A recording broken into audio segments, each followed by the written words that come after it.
Buenas noches a todos. Bienvenidos a la primera reunión de la Sociedad Colombiana de Ortopedia Infantil, antiguo capítulo de Ortopedia Infantil. Hoy vamos a tener una conferencia que es muy importante, es muy interesante. A veces desconocemos su origen y su patología, pero eso no quiere decir que no sea tan importante. Tenemos el gusto de tener a la doctora Luisa Delgado. Doctora, muchas gracias por estar con nosotros. Gracias, doctor. El tema es estado actual de las distrofias musculares. La doctora Delgado es ortopedista infantil de la Fundación Universitaria de Ciencias de la Salud y es actual ortopedista infantil de la Fundación Cardioinfantil en la ciudad de Bogotá y ortopedista infantil de la Clínica Marley. Como todos estamos conectados a través de la plataforma Zoom, recuerden que pueden hacer sus preguntas, hacer sus inquietudes a través del chat de la plataforma para que vayan escribiendo sus preguntas y hacerlas al final de la conferencia de la doctora. Como siempre, ustedes saben que las conferencias de los conferencistas que vienen a este webinar están todas colgadas en la página de Socoin, socoin.org.co, socoin.org.co.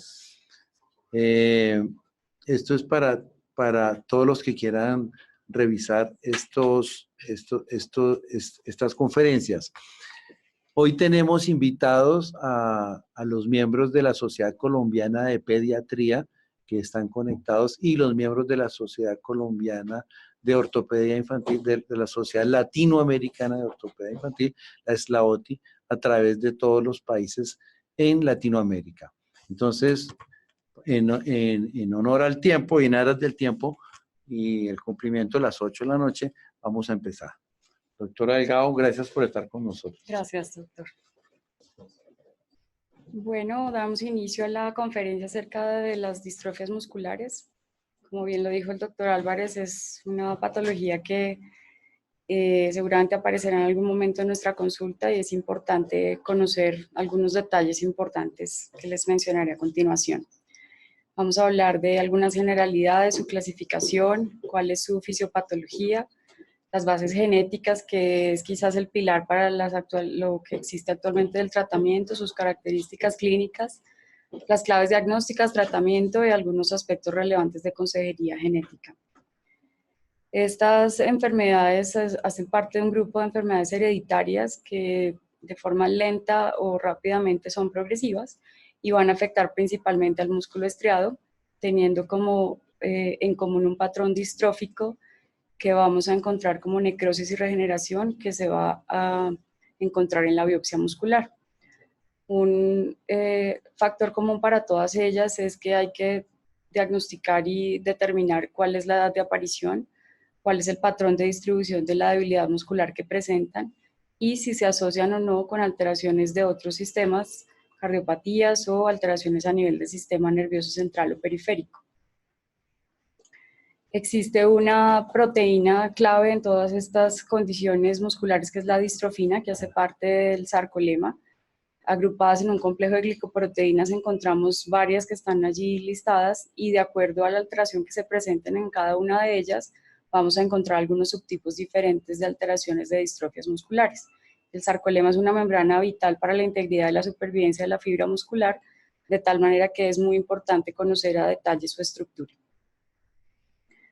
En este esquema podemos observar cómo todas esas proteínas que forman esos complejos hacen parte de la unión entre la matriz intra y extracelular y cómo la distrofina, que es una molécula de unión a ellas, va a permitir que funcionen específicamente los componentes de la matriz tanto intra como extracelular, dado que requiere de esos complejos de unión para que funcionen.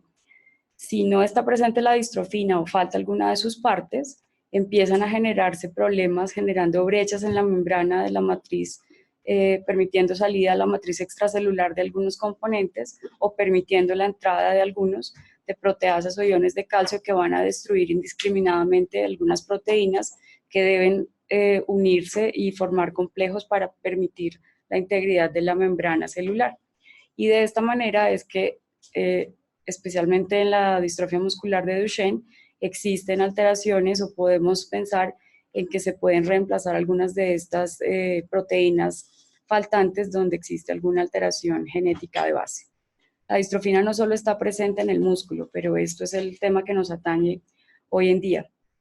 También está presente a nivel cerebelar, en la retina, en los fetos está en el cerebro y el riñón, en las células de Schwann, en la glía, y tiene funciones específicas que son la clave para que el músculo funcione adecuadamente.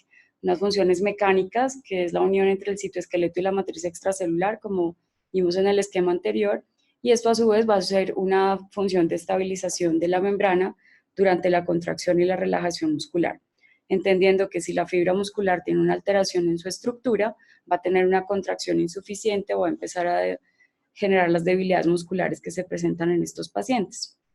Para clasificar este tipo de trastornos o alteraciones a nivel muscular, tenemos que tener en cuenta que lo que habitualmente conocemos como distrofias musculares abarcan un sinnúmero de patologías, en particular las más frecuentes, tristemente por ser las más graves, como Duchenne y Becker, se llaman distrofinopatías, no distrofias musculares, y ya mencionaremos más adelante algunos detalles de cada una de ellas.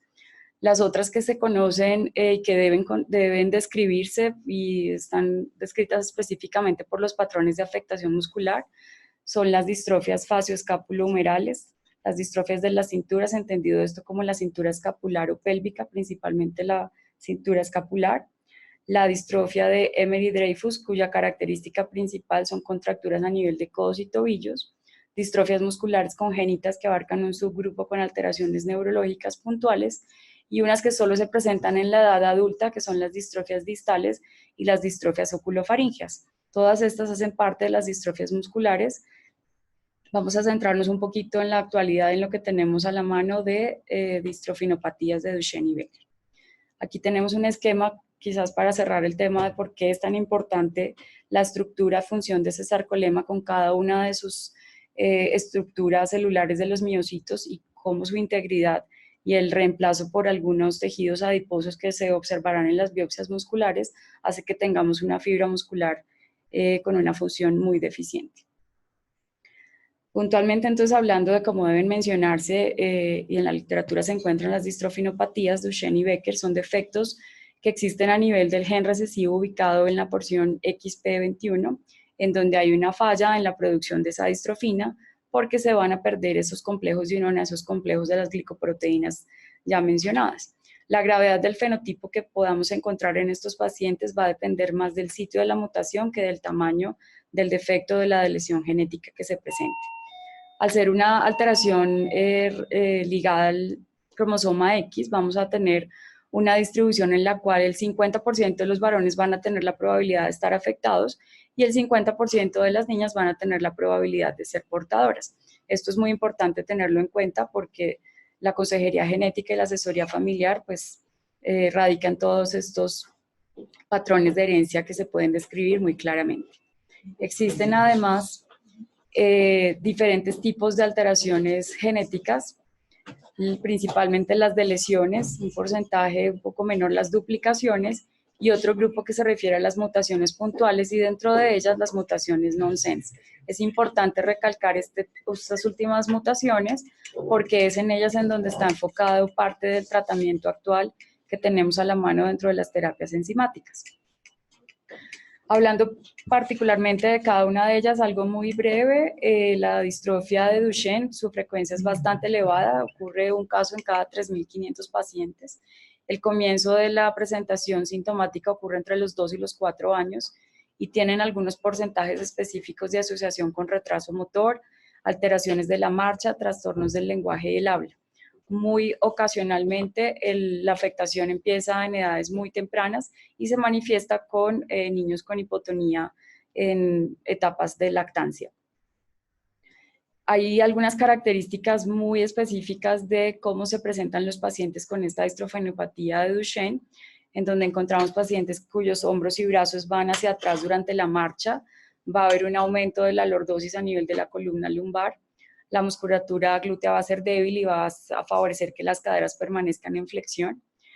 Va a haber una hipertrofia del complejo gastrosóleo generando una marcha en puntas con retracción del tendón de Aquiles y algunas compensaciones en la parte abdominal. Va a haber una debilidad de la pared, de los músculos de la pared abdominal, y los muslos van a ser delgados y débiles. Todo esto se traduce en que si es un paciente que inicialmente va a tener la capacidad de caminar, va a tener una falta de equilibrio, va a caerse frecuentemente, su marcha va a ser torpe y van a generarse algunas inclinaciones o lateralizaciones que pueden cuantificarse y evaluarse durante la marcha de estos pacientes.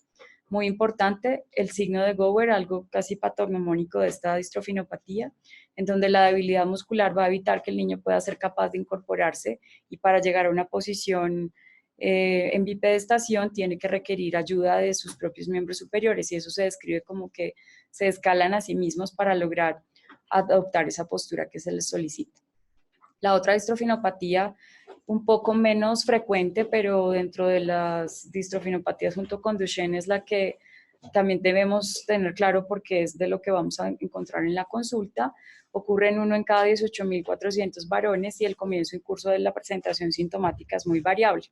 Ellos van a tener debilidad muscular a nivel de la cintura pélvica o escapular, van a tener unas asociaciones sindromáticas que ya las describiré relacionadas con ejercicio.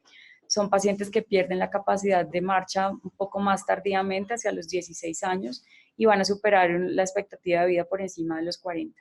Tener las asociaciones con algunas alteraciones cardíacas hace que se presenten algunas características sindromáticas un poco diferentes. Existen los pacientes catalogados con miocardiopatía dilatada, en donde no van a tener una debilidad muscular que sea significativa, su edad de presentación es un poco más tardía y las concentraciones elevadas de CPK es casi que lo predominante en ellos. Los síndromes de mialgia o calambres o intolerancia al ejercicio son portadores de una miopatía metabólica y son pacientes que pueden presentarse de un espectro un poco variable con mialgias, mioglobinurias, van a tener una mínima o nula debilidad muscular, una hipertrofia muscular pronunciada, y en reposo los niveles de CPK pueden ser elevados, que esta es una diferencia, depende el momento de actividad en el que se tomen estas muestras para el análisis. Y la miopatía del cuádriceps, que probablemente pueda ser una presentación subclínica, en donde en una forma leve van a tener una expectativa de vida normal. Otras asociaciones dentro de la distrofinopatía de Becker es la acantocitosis, que no va a tener ningún tipo de signo muscular, y están descritos estos pacientes bajo el nombre del síndrome de McLeod. Y las pacientes portadoras sintomáticas, si bien es cierto es un porcentaje bajo, del 5 al 10%, pero pueden presentar diversos síntomas en donde pueden haber debilidad muscular de la parte proximal, hipertrofia de gemelos, puede tener una distribución asimétrica, empiezan a aparecer en la adolescencia y pueden haber algunas diferenciaciones con otras distrofias que necesitan hacerse la diferencia para el tema de la consejería, que sea algo muy preciso. Pasando a las otros tipos de distrofias de cinturas o de las distrofias musculares puntualmente, no tanto de las distrofinopatías, hablamos de la que se denomina distrofia de cinturas. Esta es una nueva clasificación. En esa tabla se ve el sinnúmero de afectaciones de acuerdo a la localización en donde exista la mutación o las características de las proteínas que están afectadas. Depende de su localización en donde están en la membrana del sarcolema. Afectan predominantemente la musculatura proximal y su patrón ya no va a ser como el de las otras, sino va a tener un patrón de herencia autosómica, bien sea dominante o recesiva. La distrofia muscular de Emery-Dreifuss es su forma más frecuente, está ligada al cromosoma X, sin embargo hay formas autosómicas dominantes. Es otra de las que inician en la niñez y su característica es como la imagen que vemos en la fotografía, en donde hay una debilidad a nivel de la cintura escapular y distal de las extremidades inferiores. Van a empezar a hacer retracciones a nivel de la musculatura alrededor del codo con contracturas articulares a este nivel, y son pacientes que cursan con miocardiopatías cuya factor común es que tienen defectos a nivel de la conducción. Los diagnósticos diferenciales de estas distrofias incluyen lipodistrofias familiares, displasias esqueléticas o incluso pacientes con Charcot-Marie-Tooth, por eso debe hacerse la precisión de dónde está la alteración en este caso. La distrofia facioscapulohumeral, tal cual como su nombre lo describe, es el patrón de distribución de la debilidad muscular. Sin embargo, cuando hay formas más avanzadas, va a comprometer la cintura pélvica y los músculos extensores del pie. Se asocia con alteraciones oculares, que no es muy frecuente en todas ellas, excepto en las formas adultas, y retraso mental. No tienen afectación cardíaca, pero cuando la presentan, no son cardiomiopatías ni dilataciones que conlleven a otros problemas, sino principalmente arritmias. Su herencia es autosómica dominante y está producida por una microdeleción puntual en el cromosoma 4. Las otras son las distrofias musculares congénitas. Estas son aún más heterogéneas, su herencia es autosómica recesiva. Va a cursar con hipotonía y debilidad muscular que se presenta muy precozmente en los primeros meses de vida y se clasifica básicamente de acuerdo a la presencia o no de retraso mental, y cuando lo tienen está descrito que es un trastorno de la migración neuronal. En estas distrofias, una utilidad diagnóstica en particular es que las imágenes de resonancia van a mostrar una importante hiperintensidad en la sustancia blanca, y esto va a ser muy claro después de los 6 meses, que son hallazgos que pueden ayudar a diferenciar estos pacientes. Teniendo entonces un amplio espectro de todas estas distrofias musculares clasificadas como lo he mencionado, tenemos algunas herramientas que nos van a permitir hacer su diagnóstico.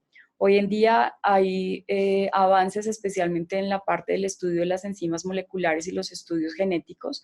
Sin embargo, no pierde vigencia la electromiografía, las imágenes de TAC o resonancia y los análisis de inmunohistoquímica.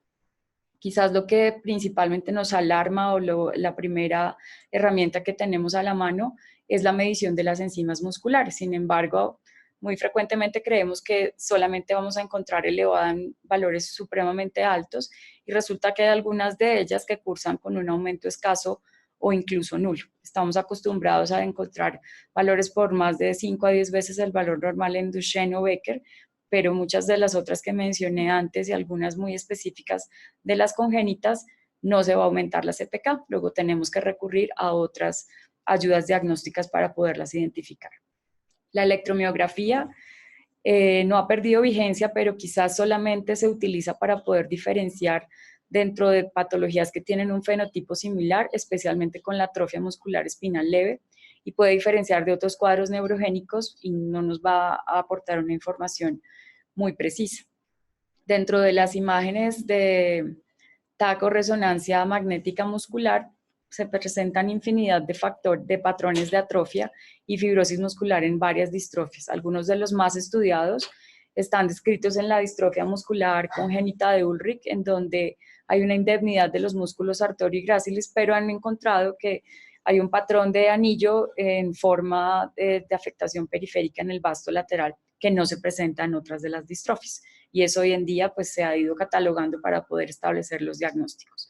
Otra de las distrofias con puntualidades en las anormalidades a nivel de las imágenes musculares es la de espina rígida, en donde el recto anterior y el gracilis van a estar indemnes, pero otros músculos como el sartorio, los aductores, el complejo de los gastronemios y el bíceps femoral van a tener alteraciones.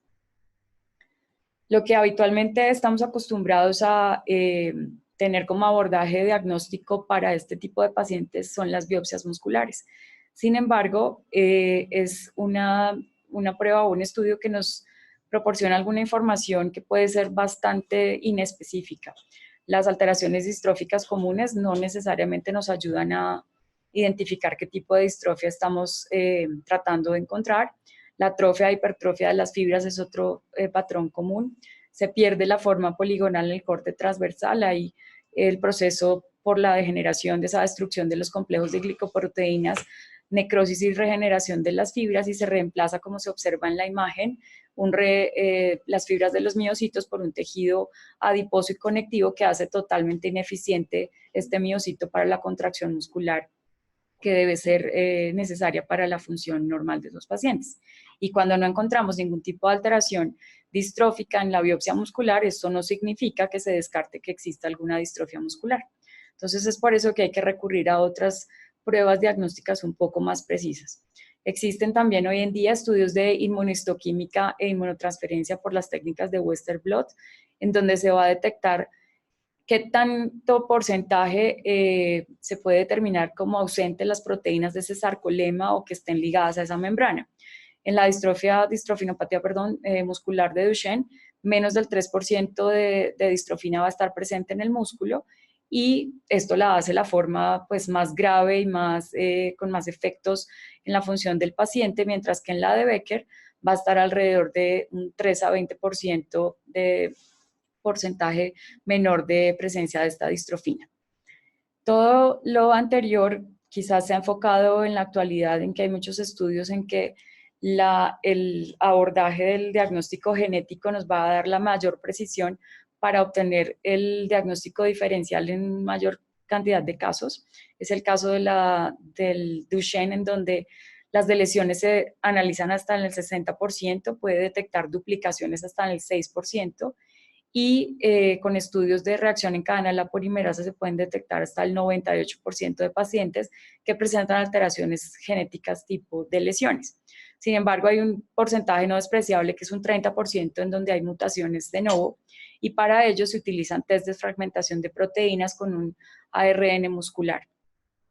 Todo esto lo podemos resumir en que el 96% de los casos de estos pacientes van a corresponder a mutaciones que están fuera de esos marcos de lecturas de los codones que identificamos, y eso va a determinar que existe una gravedad del fenotipo. Por eso antes mencionábamos que es más importante el sitio que el tamaño de la lesión que tiene.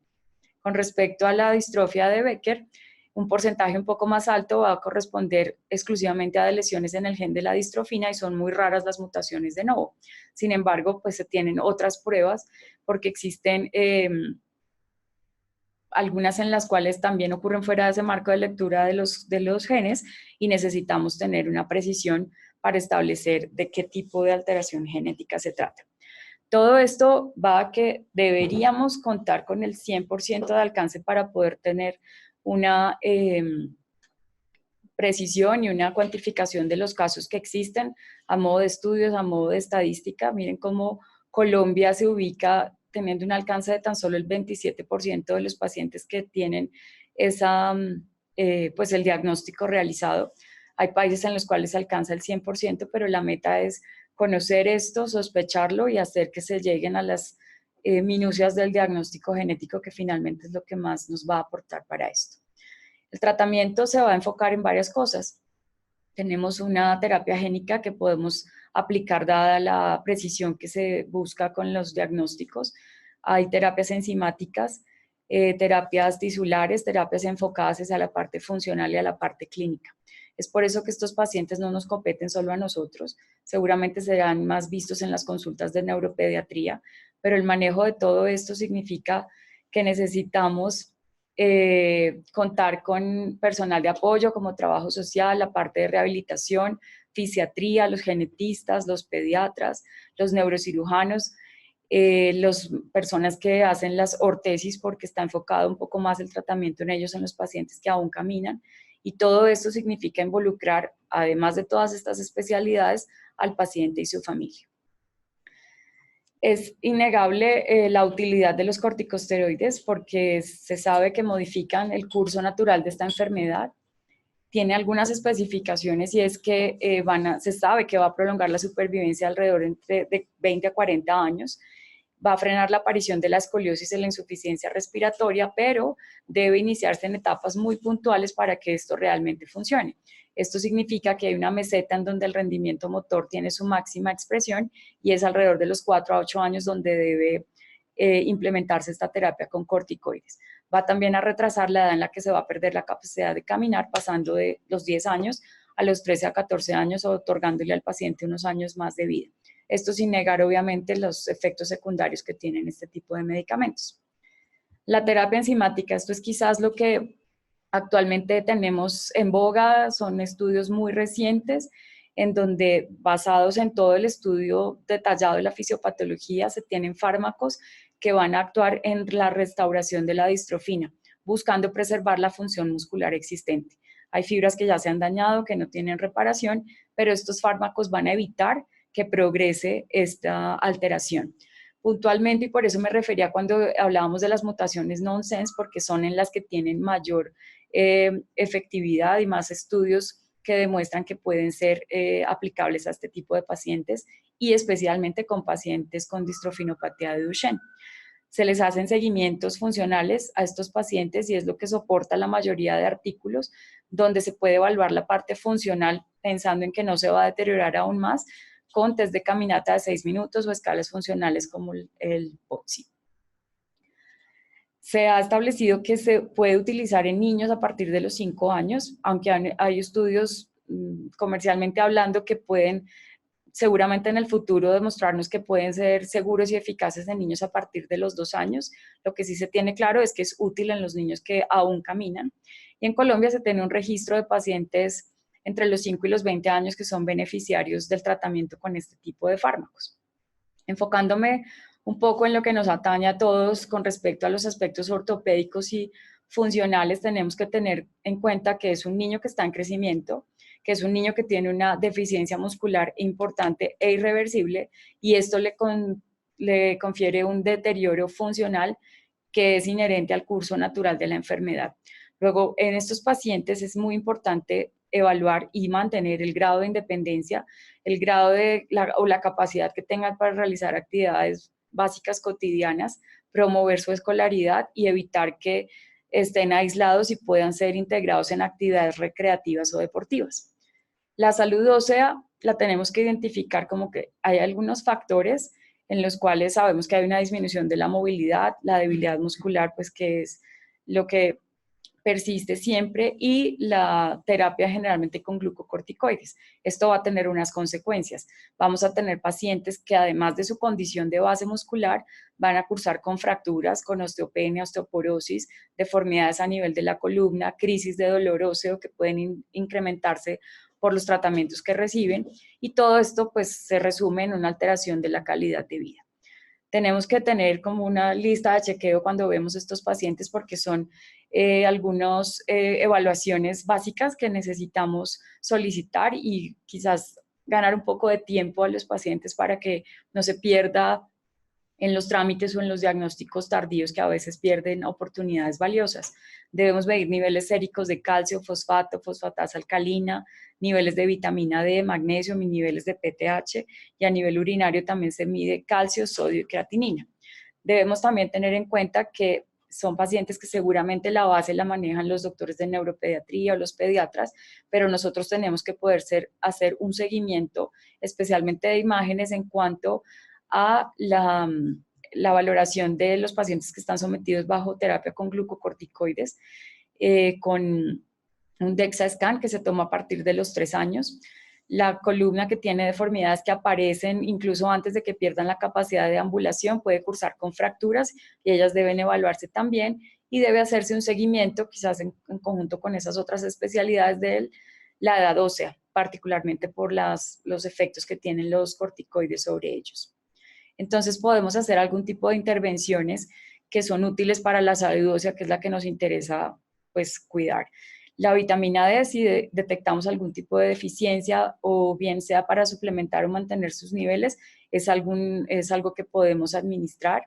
Los consumos orales de calcio, la suplementación de base también son importantes. Recordemos que dentro de la fisiopatología esos iones de calcio van a permitir su entrada a través de esos defectos que deja la membrana a nivel del sarcolema, y esto va a facilitar que las glucoproteínas o esos complejos tengan cierta capacidad de respuesta.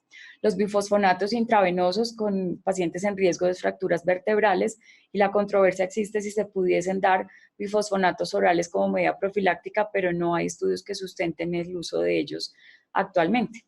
Y la parte quirúrgica, que en este tipo de patologías no es lo predominante, hay que diferenciar algunas cosas si el paciente camina o no. Cuando el paciente camina aún, debemos promover sus actividades físicas.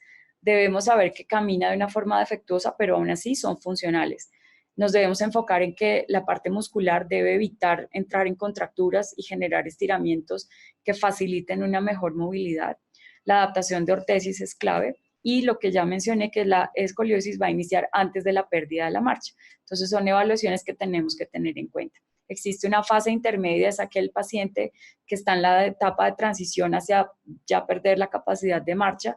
Por supuesto, todo va a ser más inestable, van a aumentarse los riesgos de caídas y van a requerir de ayudas para movilidad como sillas de ruedas o scooter, en donde necesitan tener algunas capacidades para poder transportarse a pesar de requerir de estas ayudas. El niño que no camina, tenemos que enfocar en evitar esas deformidades a nivel de la columna o pelvis principalmente, adaptar ortesis y promover el uso de calzado que en medio social es importante para el paciente y su familia. Ortopédicamente no solo nos debe interesar poder clasificar a estos pacientes, sino tener en cuenta cuáles son las indicaciones hoy en día y el rol o el papel que cumplen las intervenciones quirúrgicas. Anteriormente tenían bastante auge hacer tenotomías multiniveles y ellas han perdido su indicación gradualmente. Quizás hay que evaluar, como en todo, individualmente al paciente y evitar que haya deformidades importantes, especialmente en varo de los pies, para poder adaptar una ortesis o un calzado. Cuando tenemos pacientes con una oblicuidad pélvica importante, quizás compensatoria o no con las alteraciones que existen a nivel de la columna, pensar en hacer tenotomías de alrededor de flexores de cadera o el tensor de la fascia lata, y en pacientes que necesariamente por sus deformidades van a requerir una intervención, pues se harían procedimientos de artrodesis de pelvis o de columna con la vigilancia de potenciales evocados y somatosensoriales intraquirúrgicos. Estos pacientes que llegan a estas etapas pues necesitan especial atención en cuanto a todos sus cuidados perioperatorios, pues lo que es obvio. A nivel de los miembros superiores en estas distrofinopatías hay unas deformidades bastante puntuales. Están descritas flexiones, aducciones y rotación interna de los hombros, flexiones del codo y alteraciones a nivel de la muñeca y con respecto a la capacidad para poder hacer algunas funciones con los dedos. En ellos no hay intervenciones quirúrgicas descritas, quizás se busca promover las capacidades para escribir, la autosuficiencia, el manejo de esas sillas de ruedas que van a necesitar en etapas tempranas de su vida y deben adaptarse ortesis a nivel de las muñecas o los dedos y nunca perder la base de todo, que es un programa de fisioterapia. Existen también algunas herramientas, no tanto de diagnóstico o tratamiento, pero sí de seguimiento, de monitoría, que es algo novedoso también en estos pacientes, que se llaman los análisis cuantificados de movimiento. Ellos son unos equipos portátiles que van a tener la capacidad de registrar un monitoreo cualitativo y cuantitativo en cuanto a la movilidad funcional de estos pacientes en todas sus actividades cotidianas. Van a permitir, cuando se puedan estructurar y filtrar los datos que proporcionan, aclarar cuál es el curso real de la enfermedad, evaluar también la efectividad de algunos tratamientos en cuanto a la progresión de los síntomas, y los elementos que utilizan para hacer estos análisis cuantificados son unos sistemas que describió Aminian, en donde son unos equipos miniatura, que son sensores descritos como inerciales o giroscópicos, los cuales están validados frente a lo que habitualmente conocemos como los análisis computarizados de la marcha, y esto tiene la capacidad de permitir cuantificar y caracterizar cualquier tipo de actividad que haga este paciente, bien sea que esté sentado, de pie, acostado, caminando. Nos permite evaluar la duración, la frecuencia, qué tantas actividades puede realizar. Ellos están diseñados para hacer una grabación que puede realizarse durante 5 días consecutivos en una semana por un espacio de 8 horas diarias, lo cual hace que, por ejemplo, en pacientes que eventualmente pudiesen tener trastornos cognitivos, no siempre es tan fácil llevar a estos pacientes a estudios de análisis de movimiento, y esta función cualitativa y cuantitativa podría aportar un poco más de información a esto. Independientemente de si el niño puede caminar o no, se pueden adaptar y va a reflejar la realidad de estas actividades de las básicas cotidianas, en lugar de tener algo instantáneo, que sería lo que hasta ahora nos habían aportado los análisis de movimiento.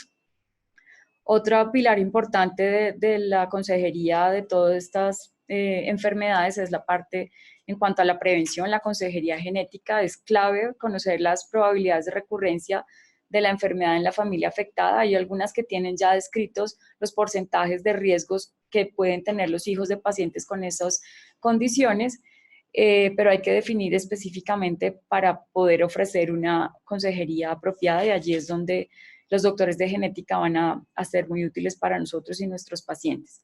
En cuanto a las concentraciones de CPK, sabemos que hay unas concentraciones elevadas en algunos porcentajes en las madres portadoras de las distrofinopatías de Duchenne o Becker puntualmente, y hay que definir si esta madre va a ser una portadora de acuerdo a la concentración de la enzima. Todo esto, y ya para ir concluyendo, nos lleva a pensar que si tenemos un diagnóstico precoz de todas estas condiciones, vamos a lograr cambiar esa línea en el tiempo en el cual en los años 70 o 90 los pacientes se diagnosticaban, no tardíamente, pero sí para ciertas cosas, a los 5 años puede ser tarde, empezaban a perder la capacidad de caminar hacia los 9 años, dejaban de poderse alimentar a los 14 años y podían morir por encima de los 20 años. Hoy en día todo es un poco más regulado, podemos diagnosticarlos precozmente y van a perder todas esas capacidades que inherentemente lo van a perder, pero o proporcionándoles un poco más de años con calidad de vida suficiente. En conclusión, tenemos que tener en cuenta que esta gran cantidad de distrofias musculares que están descritas actualmente y la complejidad de lo que necesitamos para poderlas diagnosticar hace que no podamos perder la base que es la evaluación clínica, que es vital para poder orientar el diagnóstico. Recuerden los patrones de distribución de debilidad muscular, las alteraciones muy puntuales de algunas de ellas y que no todos los pacientes pueden cursar con Duchenne o Becker. Esa heterogeneidad fenotípica intrafamiliar e interfamiliar hace que se tenga que hacer un estudio riguroso que está orientado hoy en día, más allá de las biopsias musculares o los niveles de CPK, a hacer estudios genéticos. Debe clarificarse un diagnóstico para poder definir, obviamente, un plan terapéutico y establecer el pronóstico, que es lo que necesitamos caracterizar en cada uno de nuestros pacientes. Y que los aspectos funcionales van a prevalecer siempre sobre el aspecto ortopédico. No en vano, la cirugía ha perdido un poco de indicaciones y se busca que los pacientes no lleguen a requerir intervenciones por parte de los profesionales en ortopedia. Un diagnóstico precoz entonces va a justificar que podemos solicitar y hacer un estudio genético, que son pruebas que están incluidas en nuestro plan obligatorio de salud, pero lamentablemente el acceso a esas pruebas genéticas sigue siendo limitado por cosas que vemos en el día a día, retrasos en las aprobaciones, no hay un número suficiente de laboratorios calificados por desconocimiento médico, porque muchas veces no es algo que estamos enfrentados frecuentemente en la consulta y podemos pasar por alto estos pacientes, y por desconocimiento administrativo para poder ejercer un poco de presión para hacer esto. El curso de estas enfermedades no da espera y muchos pacientes progresan sin tener diagnóstico, pudiéndose beneficiar en etapas iniciales de su vida de un diagnóstico y de un tratamiento precisos. Es algo muy incipiente aún en Colombia ese estudio genético familiar, pero es clave para la consejería genética que necesitamos hacer, y se requiere alcanzar ese 100% ideal en el cual nos encontramos por debajo del 50% para tener un registro de pacientes que nos permita hacer parte de estudios multicéntricos. Cuando tengamos entonces un paciente con sospecha clínica de una distrofia muscular, que menciono la de Duchenne por ser la más frecuente, teniendo en cuenta la sospecha diagnóstica, la elevación de esos niveles de CPK y alcanzar al acceso a las pruebas de secuenciación genética para llegar finalmente al diagnóstico definitivo. Existe la Fundación Colombiana para la Distrofia Muscular, que es una fundación en la cual brindan información, apoyo, obviamente el contacto con familias y pacientes con estas características es enriquecedor para los pacientes, y existe pues a nivel de la industria